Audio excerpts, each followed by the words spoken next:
你见过地球上最大的树吗？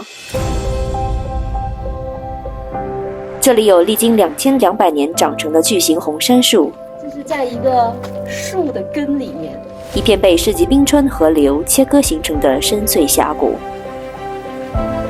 欢迎来到国王峡谷红杉树国家公园。今天的视频，我来带大家一起去观摩一下地球上最大的树木，徒步在巨人树林脚下，追寻上千年的生命轨迹，了解为什么这里的红杉树可以生长得如此巨大，还有自驾景观公路欣赏万年冰川峡谷，深度探索四季恒温的山洞奇观，沿悬崖徒步爬最刺激的山顶岩石。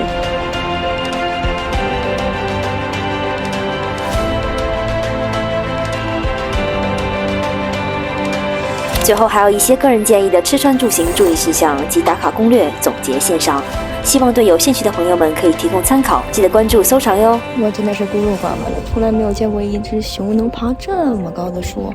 那我们现在开始正式游玩吧。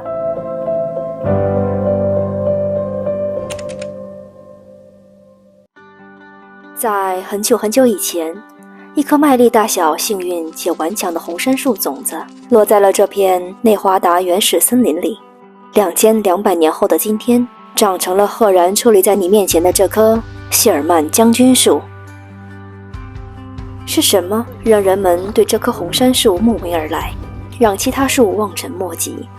它既不是地球上最高的树，也不是最宽的，更不是最古老的树，因为它是体积最大的树，被认为是地球上已知现存最大的生物。1879年，为了纪念美国南北战争时的将军威廉·特库塞·谢尔曼而命名的。如何来形容一下它的体积呢？这上面说，这棵树以1256吨的重量、1487立方米的体积，保持着红杉树的世界纪录。如果你对这个数字没有概念，那可以换种估算。如果它的树干可以装满水，那这些水将足够你每天洗一次澡，连续洗27年的。如果用它所能产出的木材估算，可以建40套5房的全木质别墅。它的底座最宽处直径有11米，需要20个人才能合抱起来。你抬头看它，就相当于一只老鼠抬头看一个身高1.8米的人类。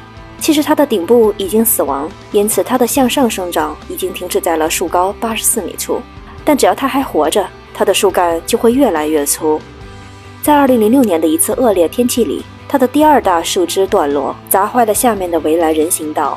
科学家说这是自然抵御机制，我感觉这更像是断臂求生。虽然这棵谢尔曼将军树有2200岁了，但是却比最古老的3200岁的红杉树长得还大。这又是为什么呢？这里和李嘉诚买房名言有着异曲同工之妙。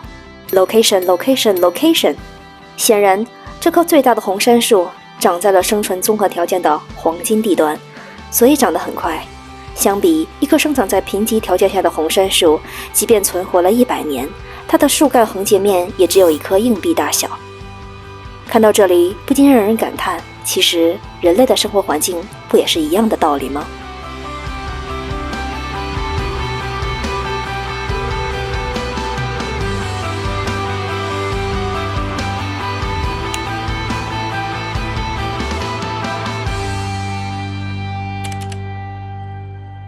这里的巨型红杉都在讲述着每一个属于它的千年故事，它们见证了人类的历史，更经历着地球的变化。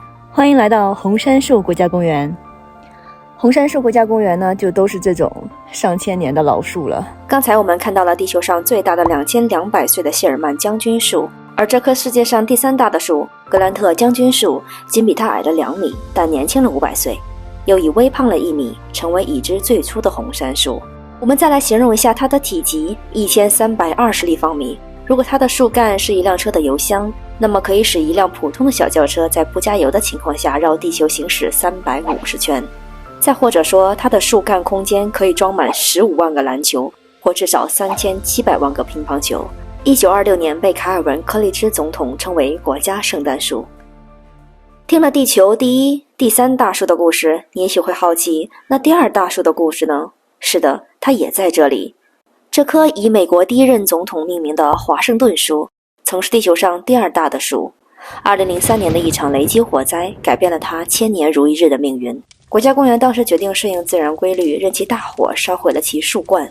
后来又经风雪摧残，使得它失去了1半以上的高度，但即便如此，它依然还顽强地活着。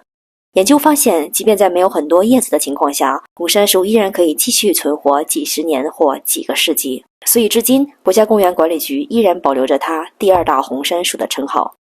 还有这对坚强的双胞胎，几个世纪以前，也许他们同时开始了新的生命，在越长越粗壮的同时，也越长越近。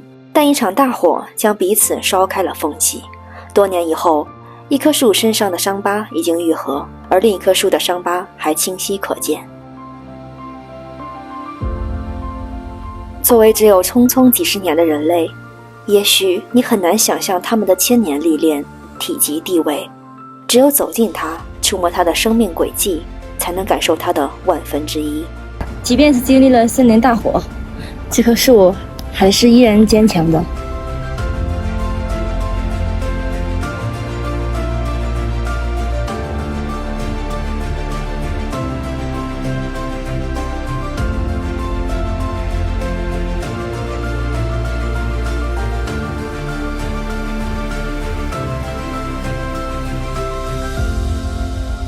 红杉树国家公园已经为你铺好了徒步路线，走在巨人森林里，你可以只打卡经典，也值得花上几天时间去深入探索。